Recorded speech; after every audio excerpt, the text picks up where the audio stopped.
doy un cordial saludo. Mi nombre es Nora Gamboa, soy enfermera profesional de la S Hospital San Juan de Dios de Pamplona. Actualmente me encuentro desempeñando el cargo de enfermera del programa de seguridad del paciente. Hoy vamos a continuar con el ciclo de capacitaciones sobre seguridad del paciente. Acordémonos que estamos en el módulo 1, ya vimos todo lo correspondiente a generalidades.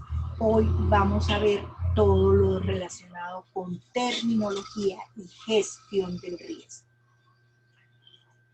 Cuando hablamos de seguridad del paciente, encontramos una gran cantidad de temas relacionados con seguridad del paciente. Vamos a tratar de introducir todos estos temas dentro del contexto de seguridad del paciente. Entonces, ¿qué es seguridad? Seguridad es la reducción del riesgo de daños innecesarios hasta un mínimo aceptable. Fijémonos que cuando hablamos de seguridad no estamos eliminando el riesgo, porque el riesgo siempre va a estar ahí. Lo vamos a reducir a un mínimo aceptable. ¿Dónde vamos a encontrar el riesgo? Lo vamos a encontrar en nuestro recurso humano, en sus conocimientos, en el resto de recursos disponibles, en los recursos tecnológicos, en recursos de infraestructura y en el contexto o entorno donde se presenta la situación. En todas partes vamos a encontrar el riesgo. Entonces, ¿qué es seguridad del paciente? Seguridad del paciente es la reducción del riesgo de daños innecesarios, pero relacionados con la atención en salud. Y también hasta un mínimo aceptable. Vamos a reducir al mínimo aceptable los riesgos. ¿Qué es un peligro? Un peligro es una circunstancia o un agente o una acción que en un momento determinado puede causar daño. ¿Qué es un riesgo? El riesgo es la probabilidad de que se produzca una situación indeseable, un incidente o un evento adverso. ¿Qué es una circunstancia? Circunstancias son todas aquellas situaciones o factores que pueden influir en un evento y pueden afectar a una o varias personas. ¿Qué es un evento adverso? Un evento adverso es la lesión o muerte causada a un paciente durante cualquier fase de su atención por parte del equipo de salud. Y no están relacionados directamente con la patología del paciente o con su condición clínica. ¿Cuáles son las características del evento adverso? Es que debe haber lesión o daño. Esta puede ser temporal o permanente y puede ser física o psicológica. Debe estar asociado a errores por parte del equipo tratante o de la organización y no debe estar asociado a la patología ni a riesgos inherentes al diagnóstico o al manejo del paciente. Los eventos adversos pueden clasificarse según su severidad en leves, moderados o graves. Leve, sin impacto en el paciente, a veces ni siquiera lo notan y puede corregirse muy fácilmente.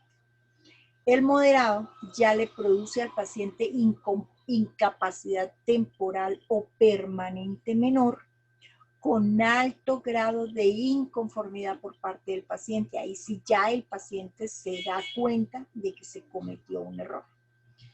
Y generalmente prolongan la estancia hospitalaria. Y el grave definitivamente ya es el que compromete la vida de un paciente o causa un daño físico permanente, por ejemplo, la pérdida de un órgano o de un miembro o de una función, o definitivamente pues la muerte. Los eventos pueden ser prevenibles y no prevenibles. El prevenible es el resultado no deseado y no intencional que se habría evitado mediante el cumplimiento de los estándares básicos de cuidado asistencial. Si nosotros cumplimos con todo lo que tenemos que hacer, probablemente evitemos estos eventos adversos prevenibles. Y el evento adverso no prevenible es el resultado no deseado y no intencional que se presenta a pesar de haber cumplido con los estándares de cuidado. Por eso es tan importante no rotular o no ponerle nombre a una situación que genera lesión hasta no haber hecho el análisis para poderle poner el apellido, si es prevenible o si no es prevenible. Porque acordémonos que el prevenible tiene responsable y el no prevenible no tiene responsable. Incidente. Es una circunstancia a que está sometido el paciente durante la atención clínica, pero que no le produce daño. Pero sí nos está diciendo que hay fallas en los procesos, entonces por eso debemos intervenir. ¿Cuáles son las características de los incidentes? No debe haber daño ni lesión en el paciente. En el momento en que haya daño o lesión, pasa a ser un evento adverso. Debe estar asociado a errores por parte del equipo o de la organización. Entonces hay una falla en ese proceso.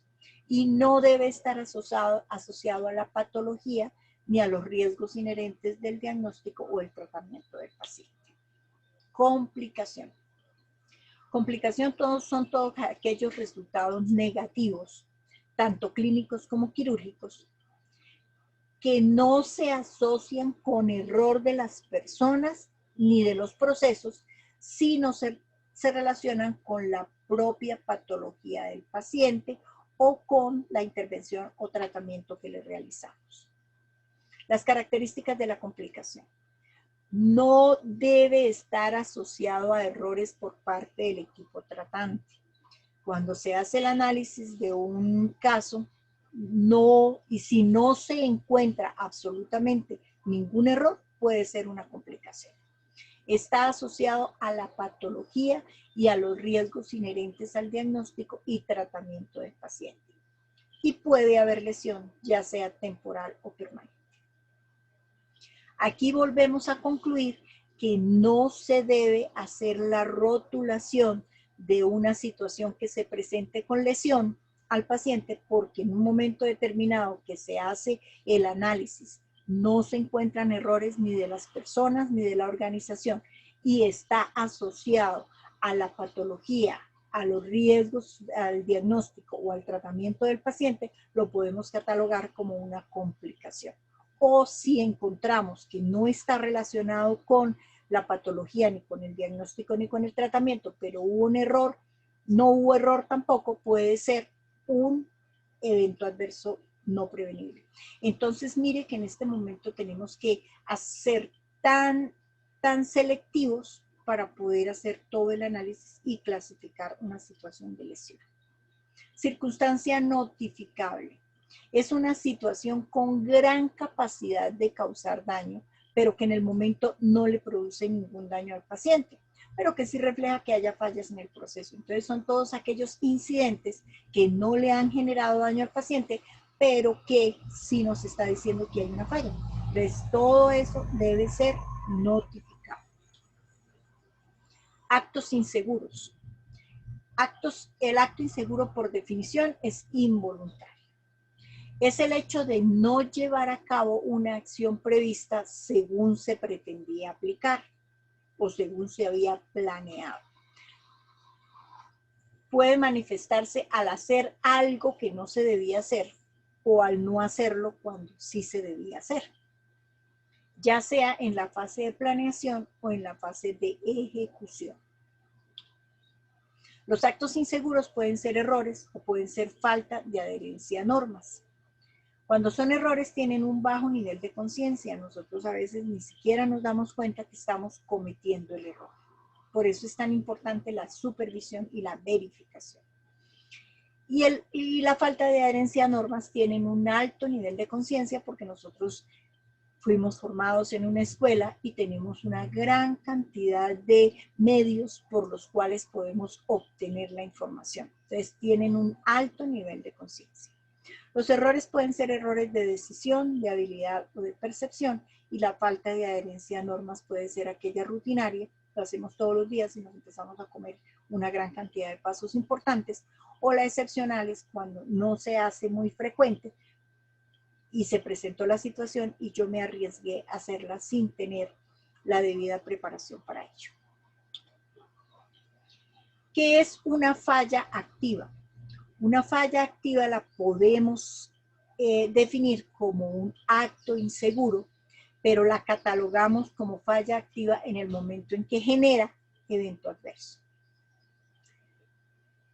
Errores resultantes de las decisiones y o acciones de las personas que participan en el proceso se puede manifestar mediante la ejecución de procesos incorrectos o mediante la no ejecución de procesos correctos en las fases de planeación y ejecución.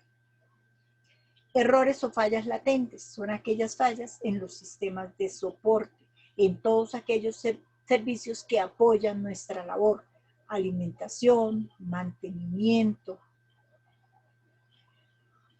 lavandería.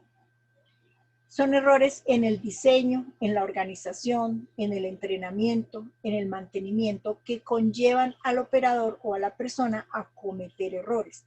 Estos permanecen ahí como dormidos, como ya ni cuenta nos damos que no existen. Nosotros hacíamos, cuando salieron las curaciones, eso era una gran cantidad de soluciones que llevábamos para hacer una curación. Actualmente ya solamente es solución salina. Cuando vamos a hacer el análisis de cómo se realiza una curación, empezamos a encontrar en qué momento se perdieron todas aquellas pasos en la realización de una curación. Reactivo vigilancia. Reactivo vigilancia es el conjunto de actividades que tienen por objeto identificar y cuantificar los efectos indeseados asociados con la calidad de los reactivos diagnósticos in vitro, todos aquellos reactivos utilizados en el laboratorio, etc. Tecnovigilancia es el sistema de vigilancia postmercado de todos los dispositivos médicos, equipos biomédicos y dispositivos que se utilizan durante los procesos de atención. Entonces, todos aquellos fallas que presentan los equipos biomédicos o los dispositivos. Farmacovigilancia es el sistema que recoge, vigila, investiga y evalúa la información sobre los medicamentos, los productos biológicos, todas las vacunas, las plantas medicinales y las medicinas tradicionales, con el objeto de identificar la información sobre reacciones adversas, conocer su frecuencia y prevenir daños en las personas. Factor contributivo. Factor contributivo son todas aquellas condiciones que facilitan o predisponen a una acción insegura. Entonces ahí acordémonos que están todas las condiciones del paciente, la obesidad, la limitación, la edad, todas aquellas, la medicación, todas aquellas que influyen en el paciente. En el individuo o en la persona que está realizando la labor, todas aquellas condiciones de personalidad o de acción. En el equipo de trabajo, todas aquellas condiciones que rodean el trabajo en equipo, la coordinación, la supervisión y la verificación por otras personas, porque nosotros a veces necesitamos que otras personas miren lo que nosotros estamos haciendo para ver si lo estamos haciendo bien. La tarea y la tecnología, todos aquellos procesos, todos aquellos procedimientos que están definidos en la institución y que de pronto tienen fallas. En el ambiente, todo lo que nos rodea en un momento determinado que vamos a realizar nuestra labor, la sobrecarga laboral, el número de personas que realizan la labor, las condiciones de esas personas que realizan la labor, todo eso, el sistema de apoyo, los servicios de apoyo, toda esa parte influye en el ambiente. Y la última, pues la organización y la gerencia, porque definitivamente de allí vienen todos los recursos, toda la parte de planeación y direccionamiento de nuestra labor. Los principios básicos en seguridad del paciente. Entonces, el primer principio, pues que esté enfocada la atención en el usuario. Todo debe estar centrado en el paciente. El otro principio es la multicausalidad, porque cuando hablamos de seguridad estamos pensando que hay múltiples riesgos, que hay múltiples condiciones que favorecen que algo suceda.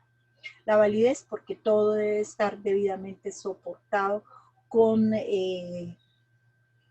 bases científicas probadas.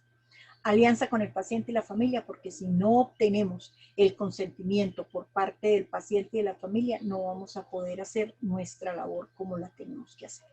La alianza con el profesional de la salud, porque si cada uno de nosotros no está comprometido con su labor, pues no va a dar seguridad al paciente. Y debe estar integrado con el sistema obligatorio de garantía de la calidad, porque es el que nos da los direccionamientos y también nos evalúa. ¿Qué es calidad? Calidad es el grado en el que los servicios de salud que prestamos a las personas o a las poblaciones aumentan la probabilidad de lograr resultados deseados de excelencia. Entonces ese es el punto donde todo lo que nosotros hacemos aumenta el grado de excelencia.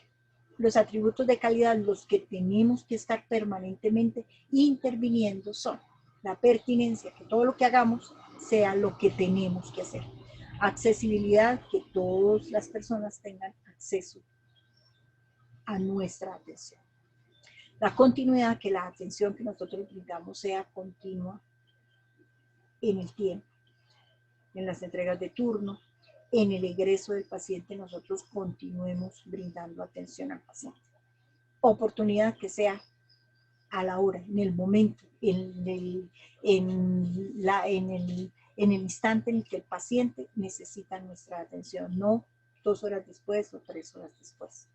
Integralidad, que nosotros manejemos al paciente integralmente, no solamente por lo que él nos consulta, sino toda su parte integral. Eficiencia, coordinación, que nosotros seamos coordinados, que todos trabajemos en equipo, que se note que estamos trabajando en una empresa donde los procesos están estandarizados, todos sabemos lo que tenemos que hacer. Aceptabilidad, que tengamos la aceptación de la comunidad y tengamos la aceptación de la persona que está al frente. Por eso son tan importantes la comunicación y los consentimientos informados. La eficacia y la competencia, nosotros siempre tenemos que pensar en competir para ser los mejores. Hay una terminología jurídica que no debemos nosotros utilizar, ni siquiera pensarla y mucho menos escribirla. Negligencia es la falta de cuidado o atención en la asistencia que provoca daño. El no seguimiento a los protocolos científicos establecidos. Cuando nos dicen que nosotros somos negligentes, perfectamente pueden estarnos ya incursionando en la parte jurídica, en la parte legal de la atención en salud. Imprudencia, realizar u omitir actos de cuidado hacia un paciente que aumentan el riesgo o ponen en peligro la vida. Impericia, la falta de habilidad o entrenamiento en el manejo del paciente. El dolo, la intención de provocar daño. Error de ejecución se produce cuando la acción realizada no es la que se requería o no fue como se requería hacer. Desliz es un error observable, es como pulsar un botón, o sea, en un momento determinado hacemos algo observable, pulsamos el botón que no era. Lapsus es no observable, es en la memoria, es una falla en la memoria. El desliz es en el hacer, el otro es en la memoria. Error de planeación se produce cuando existe una inadecuada previsión sobre las posibles contingencias que se puedan presentar.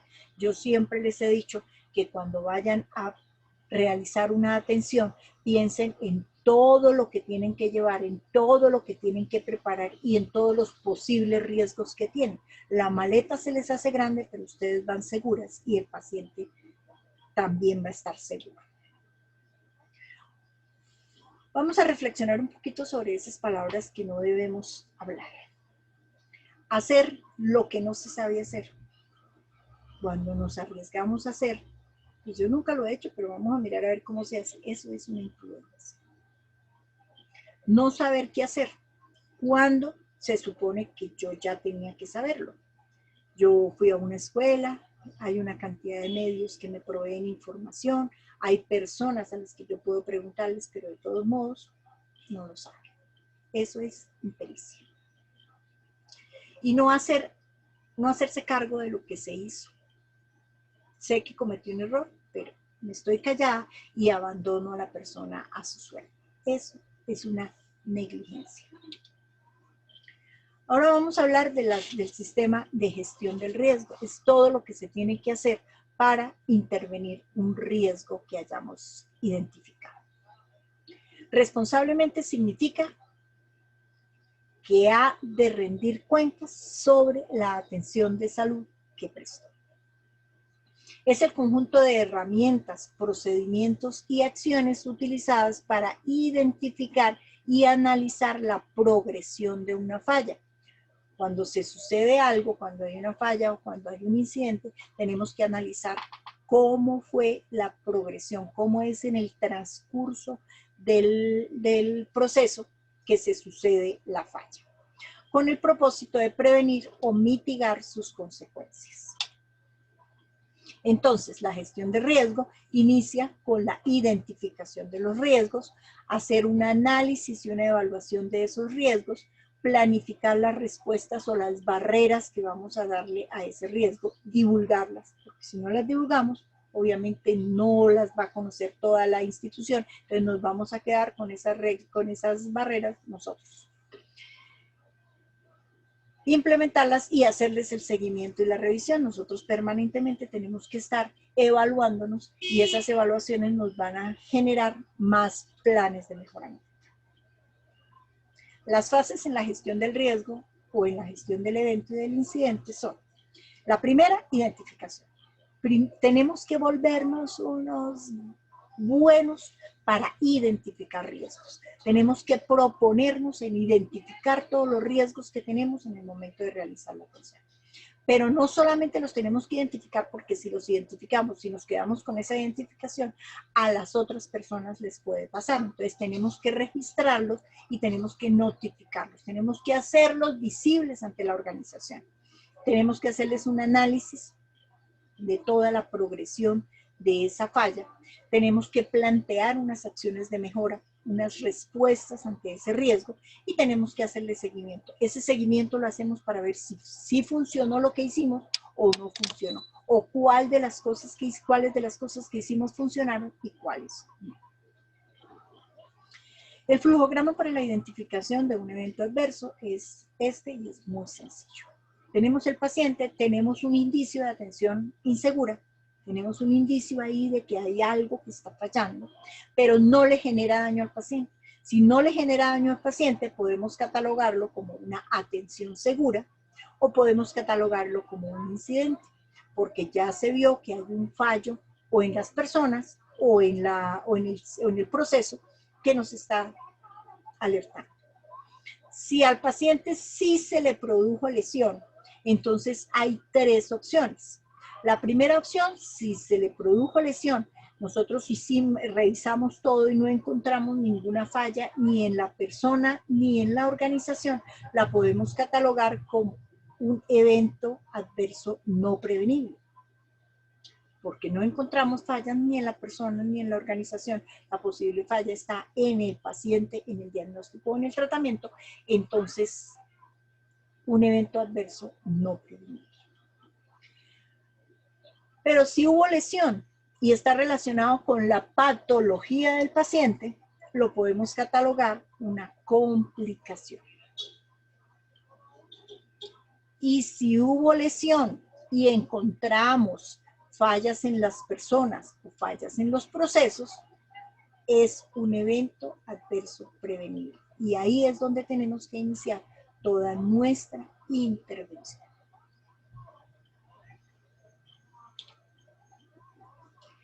Vamos a mirar unos ejemplos de lo que es error. Administrar anfisilitis. Entonces tenemos dos situaciones. La una, tenemos la historia correcta, pero tenemos el paciente equivocado y ese paciente es alérgico a la penicilina. Entonces ahí hay un desliz. Ahí es algo observable que se nos olvidó, que no le pusimos cuidado. Y en la otra situación tenemos la historia correcta, tenemos el paciente correcto, pero no le preguntamos si tenía alguna alergia ese paciente. Eso es un lapso, se nos olvidó algo, un olvido. De todos modos, los dos tienen la probabilidad de generar un evento adverso, porque tuvimos una falla, tuvimos un error, hubo un acto inseguro en las dos situaciones. Estos son errores en la planeación. Cuando estamos organizando el proceso, no hicimos todo lo que tenemos que hacer. Errores en el tratamiento. Entonces vamos a administrar un tratamiento y no hay error. En el análisis de ese tratamiento, de la administración de ese tratamiento, no hubo ningún error. Entonces el resultado puede ser bueno, pero el resultado también puede ser malo. Pero puede ser malo no porque hayamos hecho las cosas mal, sino porque es atribuible a las condiciones propias del mismo paciente. Entonces es un efecto atribuible al paciente. Entonces es un evento adverso no prevenible. Pero hay error, y el error puede ser menor o puede ser grave. El menor puede causar una lesión menor o puede ser probablemente sin lesión. Y el grave, pues puede ocasionar la muerte, puede ocasionar una incapacidad permanente. De todos modos, ese error en las dos situaciones pudo haberse evitado. Uy, ahí es donde tenemos que intervenir. La seguridad del paciente tiene muchas consecuencias. Y las consecuencias son, para la primera víctima, pues que es el paciente, la consecuencia puede ser una incapacidad o una muerte. Para la segunda víctima, que es el individuo, el último que tuvo la probabilidad de evitar que ese evento se sucediera, esa es la segunda víctima a la que también tenemos que proteger. Y la tercera víctima es la organización en sí, que tiene que hacerle frente a una situación legal en un momento determinado. Y pueden existir muchísimas más víctimas si el error se perpetúa. Si nosotros no hacemos absolutamente nada en ninguna de las fases, el error puede perpetuarse y afectar a muchísimas otras víctimas. ¿Cómo abordamos el problema? El problema lo podemos abordar de dos formas. Podemos hacer el análisis en seguridad del paciente. El uno es enfocarnos en las personas y el otro es enfocarnos en el sistema. Definitivamente, cuando hablamos de enfocarnos en las personas, no es el más adecuado. Las premisas, pues la falla se produce por falta de atención, falta de motivación, olvidos, descuidos, falta de cuidado, falta de aplicación, negligencia, imprudencia, impericia o dolo. Cualquiera de esas, si nosotros estamos haciendo el análisis basado en las personas, podemos encontrar los fallos en todos esos. ¿Y cómo vamos a hacer la respuesta? El sujeto como tal puede pues, tener la culpa, puede haber ocultación, yo me quedo callado porque esto es terrible, puede haber mucho miedo, puede haber mucha vergüenza. O sea, la afectación personal pues es bastante. Y la afectación pues y el sistema puede recurrir a amenazas, a medidas disciplinarias, a culpabilización o a la misma denuncia. Por ello, el modelo centrado en las personas no es el que debemos seguir. El que debemos seguir es el modelo centrado en el sistema, donde vamos a hacer un análisis de todo el proceso, vamos a hacer un análisis de todo lo que sucedió en la situación, por qué se cometen los errores y cuáles son sus consecuencias. Entonces, la premisa es que en todas partes se cometen errores, somos humanos y mientras seamos humanos, la falla va a estar presente. Los errores son consecuencias y no causas. Un error es la consecuencia de que nosotros no tengamos la habilidad, no tengamos el proceso, el paciente no nos haya dicho todo. O sea, el error es una consecuencia. Y hay que mejorar las condiciones en las que las personas trabajen para que ellas trabajen en una forma segura. Debemos crear una cantidad de escudos o controles para poder estar vigilando los procesos y estableciendo los controles exactamente dónde los debemos colocar. Y pues todas aquellas situaciones pues deben analizarse y deben mirarse todas aquellas fallas que se cometen y colocarle barreras a todas esas fallas. El modelo centrado en el sistema entonces nos va a decir que hay una cantidad de condiciones latentes, tanto factores de la organización, como la supervisión inadecuada, como la formación inadecuada, como la falta de habilidad. Hay una cantidad de condiciones latentes que generan un error o una falla activa en el momento y desencadenan en un accidente o en un evento adverso. La metodología aplicada para el análisis de riesgo, hay muchas metodologías y se puede utilizar cualquiera de ellas. Está el protocolo de Londres, donde básicamente cuando hablamos de protocolo de Londres estamos hablando de todos aquellos factores que contribuyen a la generación de un evento adverso. Estamos en el AMEF o AMFE, que hablamos, que es el modo de falla-efecto.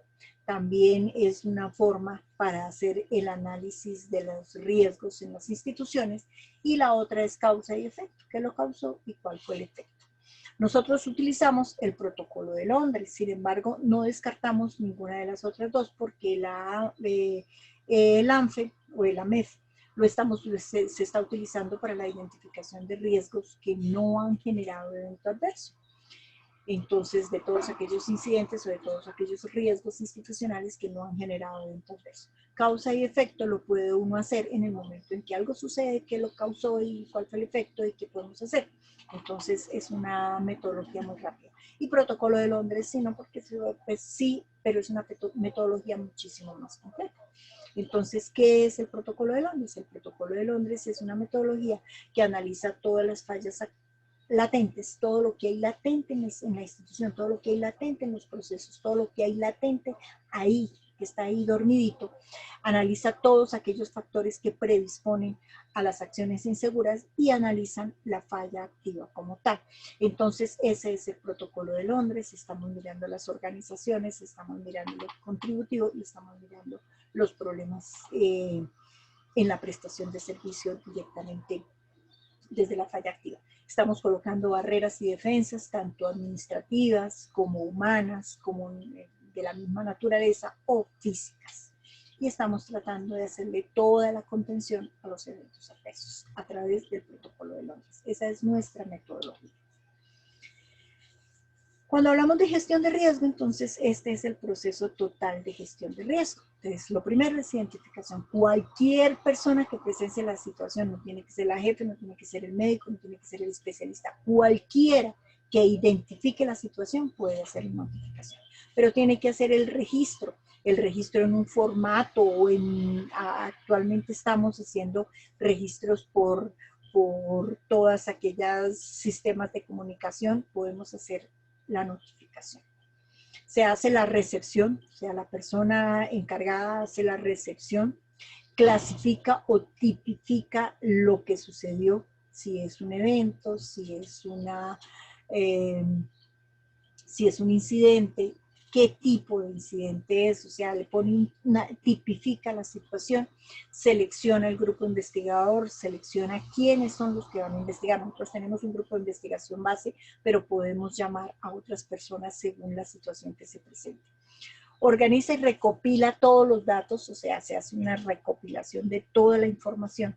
Se identifican las acciones inseguras, se identifican los factores que contribuyeron a generar dicha acción, se genera un plan de acción, se hace la verificación de ese plan de acción y pues se reportan todos los indicadores en proporción de eventos adversos e incidentes. Los mecanismos para el reporte, como les estaba diciendo, hay dos tipos formales de hacer el reporte, el físico y el virtual, que es por correo electrónico o por todas las plataformas de comunicación, o el físico es el documento definitivamente. Hay otras metodologías, esos son los mecanismos. Hay metodologías también para recolectar información, para recolectar riesgos. Entonces, entre ellas tenemos el PQR de los usuarios, donde estamos mirando las peticiones, quejas y reclamos de los usuarios y estamos diciendo cuál de esos en un momento generado que él ya lo identificó, él nos puede generar una situación especial. Las rondas de verificación y búsqueda de riesgos, ahí están los guardianes, están las rondas de verificación de las personas que están encargadas de hacernos supervisión. Auditoría de historias clínicas, cuando realizamos una historia clínica, pues empezamos a detectar riesgos. Reportes escritos y reportes por aplicaciones de comunicación y correo electrónico. La decisión de investigar, todo se investiga, absolutamente todos los reportes que hagan, todo se investiga el evento, se investiga el incidente, se investiga todo lo que llegue se investiga. ¿Con el fin de qué? De encontrar las causas, con el fin de encontrar todas aquellas fallas activas y todas las fallas latentes que hay dentro de una situación que se notifique. Si es un evento adverso, pues se va a colocar todas las barreras que se puedan colocar y se va a hacer todo lo que es la gestión del riesgo. Si es un incidente, solamente se colocan barreras y se analiza si han funcionado o no. Y si es una complicación, pues se descarta, se hace toda la investigación para descartar que no sea un evento adverso.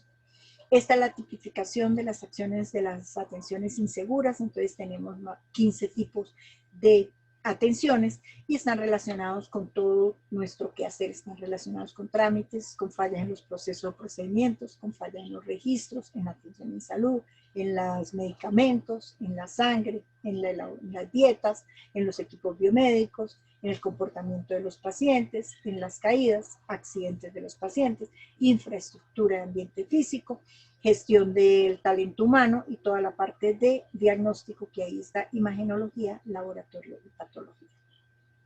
Entonces ahí tipificamos todas las acciones, ahí nos queda más fácil para poder graficar y para poder decir dónde estamos cometiendo más fallas. Las estrategias para implementar la seguridad del paciente, pues entonces dentro de esas estrategias tenemos promover la sensibilización e implicación y compromiso de todas las personas. Entonces los sensibilizamos y les establecemos el compromiso de cada uno de ustedes en la atención segura. Promover la evaluación y el conocimiento de los principales problemas de seguridad, que ustedes sepan cuáles son nuestros problemas de seguridad, que ustedes conozcan de seguridad y empiecen a identificar los riesgos. Coordinar, favorecer y apoyar la implementación de estrategias de mejora basadas en evidencia. Favorecer y contribuir en la participación de los pacientes en la mejora de la seguridad. Esas son las principales estrategias para implementar la seguridad del paciente. Entonces, en conclusión, el objetivo de la seguridad clínica es que los sistemas de salud no produzcan daño. O sea, todo nuestro conjunto de salud no produzca daño. Debemos implicar técnicas de análisis sobre nuestros procedimientos para minimizar el riesgo. Debemos analizar todos nuestros procesos y en ellos minimizar el riesgo. El enfoque de la seguridad clínica debe ser sistémica y no centrado en las personas. El error puntual no es más que un síntoma de un problema. Entonces, siempre que encontremos un error, es un problema que hay alrededor. ¿De qué disponemos para hacer una atención segura? Disponemos de competencias clínicas básicas, las competencias, lo que nosotros somos competentes en la atención, y de actitudes humanas y profesionales, porque no podemos quitar que tenemos que tener unas competencias, pero también tenemos unas actitudes. Las competencias clínicas entonces son, tenemos que estar siempre evaluando, solucionando, comunicándonos, aprendiendo, comprendiendo y evaluando lo que nosotros estamos haciendo, nuestros conocimientos. Las competencias clínicas son adquiridas, nosotros las aprendemos de estar mirando a las otras personas, todo lo que aprendimos en nuestra escuela, todo lo que hemos aprendido durante el tiempo de experiencia. Y pues no solo los médicos están obligados a poseerlos, todos los profesionales estamos ahí incluidos en esas competencias clínicas básicas. Las actitudes, porque así como tenemos competencias, también tenemos que tener actitudes. Tenemos que tener una actitud de compromiso, generosidad, honestidad, empatía para podernos relacionar todos, respeto. Las actitudes profesionales y humanas son los valores, mis valores que sostienen mi actuación social en el amplio sentido de la palabra. Algo para reflexionar. El errar es humano, ¿sí? Todos los humanos fallamos. Pero también es exclusivo de los humanos matar por placer y dañar el medio ambiente. Ahí tenemos que pensar. El error es imperdonable, sí. Obviamente el error siempre es imperdonable. Es aquel que se comete de manera sistémica. Aquel que no se corrige habiendo sido detectado y aquel que se oculta intencionalmente. Ese es el error interpersonal. Fin de la presentación e inicio para construir más salud y nuevos momentos de vida con más seguridad. Muchísimas